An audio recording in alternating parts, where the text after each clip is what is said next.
வணக்கம் friends, welcome to our channel chess number 99. நம்ம CAPF series பார்த்துட்ருக்கோம். இன்றைக்கி சிஏபிஎஃப் சீரிஸில் பார்த்தீங்கன்னா சிஏஎஸ்எஃப் பற்றி பார்க்க போகிறோம். சிஎஸ்எஃப்னா என்னென்னு பார்த்தீங்கன்னா சென்ட்ரல் இண்டஸ்ட்ரியல் செக்யூரிட்டி ஃபோர்ஸ், சரிங்களா? அதை பற்றி பார்க்க போகிறோம். சிஎஸ்எஃப்னா என்ன அப்படிங்கிறத பற்றி பார்க்க போகிறோம். ஸோ மறக்காமல் சேனலை சப்ஸ்கிரைப் பண்ணாதவங்க சேனலை சப்ஸ்கிரைப் பண்ணுங்கள். இந்த வீடியோவை உங்கள் ஃப்ரெண்ட்ஸுக்கும் ஷேர் பண்ணுங்கள். சிஎஸ்எஃப்னு பார்த்தீங்கன்னா சென்ட்ரல் இண்டஸ்ட்ரியல் செக்யூரிட்டி ஃபோர்ஸ். இது பேர்லேயே பார்த்தீங்கன்னா உங்களுக்கு தெரிஞ்சிடும். அதாவது பார்த்தீங்கன்னா சென்ட்ரல் கவர்மெண்ட்டோட இண்டஸ்ட்ரியல் செக்யூரிட்டி ஃபோர்ஸஸ். இது இண்டஸ்ட்ரியல் எங்கெங்கே இருக்கோ அதெல்லாத்தையும் பாதுகாக்குது. அதாவது பொதுவாக பார்த்தீங்கன்னா பிஎஸ்யூஸ், அதுக்கப்புறம் பார்த்தீங்கன்னா ஏர்போர்ட்டு, அதுக்கப்புறம் மெட்ரோவும் சில இடத்துல பார்த்துட்ருக்காங்க. ஸோ அதை பற்றி தான் நம்ம பார்க்க போகிறோம். வாங்க சிஎஸ்எஃபோட என்டையர் டீட்டெயில்ஸ் என்னங்கிறத பற்றி நம்ம பார்த்துடலாம், சரிங்களா? இப்போ வந்து பார்த்திங்கன்னா அதுதான் சிஎஸ்எஃப். இப்போ பொதுவாக அந்த படத்தை பார்த்தாவே தெரிஞ்சு போயிடும் உங்களுக்கு. பார்த்தீங்கன்னா சென்ட்ரல் இண்டஸ்ட்ரியல் செக்யூரிட்டி ஃபோர்ஸ் வந்து பார்லிமெண்ட் செக்யூரிட்டி பண்ணுறாங்க. அதுக்கப்புறம் பார்த்திங்கன்னா இம்பார்ட்டன்ட் மோனமெண்ட்ஸ் எல்லாத்தையும் வந்து இவங்க செக்யூர் பண்ணிகிட்ருக்காங்க. ஓகே, ஆக்சுவலாக பார்த்தீங்கன்னா 1968 வந்து இது ஃபார்ம் ஆச்சு. அன்னைக்கு வந்து பார்த்திங்கன்னா ஜஸ்ட் 3129 பர்சனலோட ஸ்டார்ட் பண்ணது. இப்போ வந்து இந்த ஃபோர்ஸஸ் வந்து 2.20 லேக் பர்சன் வந்து ஆல்மோஸ்ட் ஆல் ஓவர் இந்தியாவில் டிப்ளாய் ஆயிருக்காங்க. அதாவது சிஎஸ்எஃப் பார்த்திங்கன்னா செக்யூரிட்டி கவர் கொடுத்துட்ருக்கு. 361 கிரிட்டிக்கல் நேஷனல் இன்ஸ்டாலேஷன்ஸ், அதோட அதுக்குள்ளே 70 ஏர்போர்ட் இருக்குது. அது இல்லாமல் 12 ரிசர்வ் பட்டாலியன்ஸ் இருக்குது. ஏதாவது ஒரு செக்யூரிட்டி எமர்ஜென்சி இருந்துச்சுன்னா அதை ஆப்ரேட் பண்ணுறதுக்காக, சரிங்களா? அதுவும் இல்லாமல் சிஎஸ்எஃப் வந்து சில ப்ரைவேட் ஆர்கனைசேஷன்லேயும் இருக்காங்க. ஃபஸ்ட்டு பார்த்திங்கன்னா இன்ஃபோசிஸில் சிஎஸ்எஃப் வந்து டிப்ளாய் பண்ணியிருக்காங்க. எங்கேன்னு பார்த்தீங்கன்னா பெங்களூரில் டிப்ளாய் பண்ணியிருக்காங்க சிஎஸ்எஃப், சரிங்களா?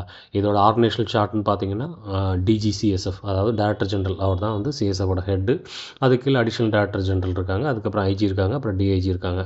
இதுதான் வந்து அவங்களுடைய என்டையர் ஸ்ட்ரக்சர். இது எங்கே இருக்குன்னு பார்த்தீங்கன்னா ஃபோர்ஸ் ஹெட் குவார்ட்டர் சொல்லுவாங்க. ஃபோர்ஸ் ஹெட் குவார்ட்டர் வந்து டெல்லியில் இருக்குது, சரிங்களா?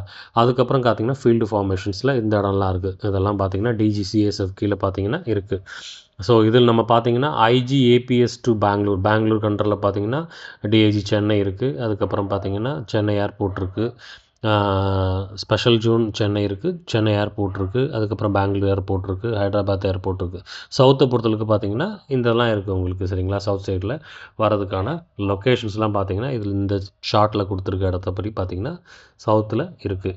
அதுவும் இல்லாமல் பார்த்தீங்கன்னா இங்கே ஏடிஜி ஹெட் குவார்ட்டர்ஸ் இந்த பக்கம் இருக்கும் பாருங்கள். அதில் வந்து பார்த்தீங்கன்னா ஐஜி ட்ரைனிங் கீழே வந்து பார்த்தீங்கன்னா ஆர்டிசி, அது வந்து ரெக்ரூட் ட்ரைனிங் சென்டர். அதில் வந்து 6th பார்த்தீங்கன்னா 6 வந்து நம்ம தமிழ்நாட்டில் இருக்குங்க. அது இல்லாமல் பார்த்திங்கன்னா ஐஜிஎஸ்எஸ் சென்னை, ஏடிஜி சவுத் மும்பையில் பார்த்தீங்கன்னா ஐஜிஎஸ்எஸ் சென்னை பொறுத்தளவுக்கு பார்த்தீங்கன்னா அது எங்கெங்கே இருக்குன்னு தெரியும்பா, அதை பார்த்தாவே தெரிஞ்சு போயிடும் உங்களுக்கு. நெய்வேலியில் இருக்குது, அப்புறம் சென்னையில் இருக்குது, ஹைதராபாத் இருக்குது, கொச்சினில் இருக்குது, அப்புறம் 4th army return battalion Amaravathi Pudur, அரக்கோணத்தில் இருக்குது. ஸோ இதெல்லாம் வந்து பார்த்திங்கன்னா இந்தந்த லொக்கேஷன்ஸ்லாம் நம்ம வந்து இங்கே டிப்ளாய் ஆகிக்கலாங்க, தமிழ்நாட்டில் ஒர்க் பண்ணிக்க முடியும். அதுக்கடுத்து பார்த்திங்கன்னா இதோட ரேங்க் ஸ்ட்ரக்சர்னு பார்த்திங்கன்னா நீங்கள் ஜாயின் பண்ண போகிறது கான்ஸ்டபுள், ஜிடி, அதுக்கப்புறம் ஹெட் கான்ஸ்டபுள், அதுக்கப்புறம் அசிஸ்டன்ட் சப் இன்ஸ்பெக்டர், அப்புறம் சப் இன்ஸ்பெக்டர், இன்ஸ்பெக்டர் இருவீங்க, சரிங்களா? அதாவது கான்ஸ்டபுளில் இப்போ நீங்கள் ஜிடியாக இருக்கீங்க. அது இல்லாமல் மற்ற ட்ரேட்ஸும் சைடில் இருக்குது பாருங்கள். கான்ஸ்டபுள் வார்டு பாய், கேர்ள் ஆயா இருக்குது, கான்ஸ்டபுள் நர்சிங் அசிஸ்டன்ட் இருக்காங்க, கான்ஸ்டபுள் ட்ரேட்ஸ்மேன் இருக்காங்க, constable DCPO, constable driver, fire.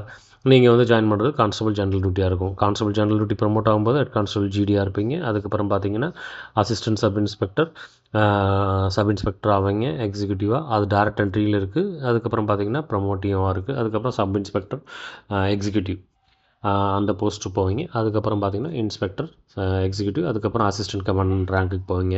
இதாங்க இதில் ஜாயின் பண்ணால் அவங்களுக்கான ஸ்ட்ரக்சர், சரிங்களா? மறக்காமல் சேனலை சப்ஸ்கிரைப் பண்ணுங்கள், லைக் பண்ணுங்கள், ஷேர் பண்ணுங்கள், கமெண்ட் பண்ணுங்கள். இதை வந்து வேறு ஏதாவது உங்களுக்கு வேணும்னா எனக்கு கீழே வந்து கமெண்ட் செக்ஷனில் பண்ணுங்கள், நான் வந்து ரிப்ளை பண்ணுறேன். ஸோ மறக்காமல் சேனலை சப்ஸ்கிரைப் பண்ணுங்கள். இந்த வீடியோஸை உங்கள் ஃப்ரெண்ட்ஸுக்கு ஷேர் பண்ணுங்கள். Okay friends, bye from chess number 99. Bye.